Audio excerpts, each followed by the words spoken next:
Hi అండి, సంపూర్ణ వ్లాగ్స్కి స్వాగతం. ఈవేళ గుంటూరు గోంగూర పప్పు చేస్తున్నానండి. చాలా టేస్ట్గా ఉంటుంది.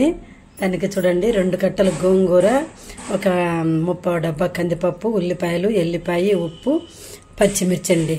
ఇంతవరకు ఉంటే సరిపోతుంది. కడిగిన కందిపప్పును స్టవ్ వెలిగించి స్టవ్ మీద పెట్టానండి. అరగంట ఉడికితే కనుక మనకు గ్యాస్ ఎక్కువగా రాకుండా ఉంటుంది. అందుకని నేను ఎక్కువగా కుండలో చేస్తూ ఉంటాను. మూత పెట్టి ఉంచాలండి.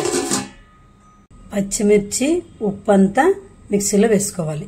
పప్పు ఉడికిపోయింది.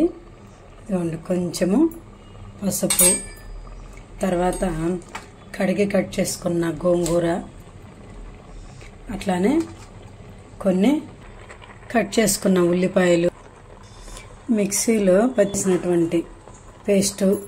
ఇందులో పచ్చిమిరపకాయలు వేస్తేనే టేస్ట్గా ఉంటుందండి.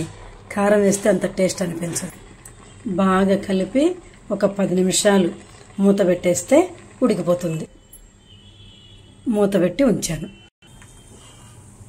ఇదిగోండి, 30 పైన ఉడికిపోయింది. ఇప్పుడు పోపు వేసేస్తున్నాను. చూడండి,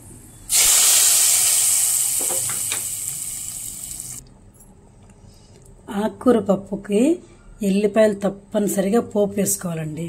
అప్పుడు టేస్ట్ చాలా బాగుంటుందండి. ఇదిగోండి, బాగా ఉడికిపోయింది. గోంగూర పప్పు రెడీ అయిపోయిందండి. స్టవ్ ఆఫ్ చేసిన తర్వాత కూడా కుండలో కాబట్టి కాసేపు ఉడుకుతూ ఉంటుంది. ఇది నెలలో ఒక 2 సార్లు చేసుకొని తినండి.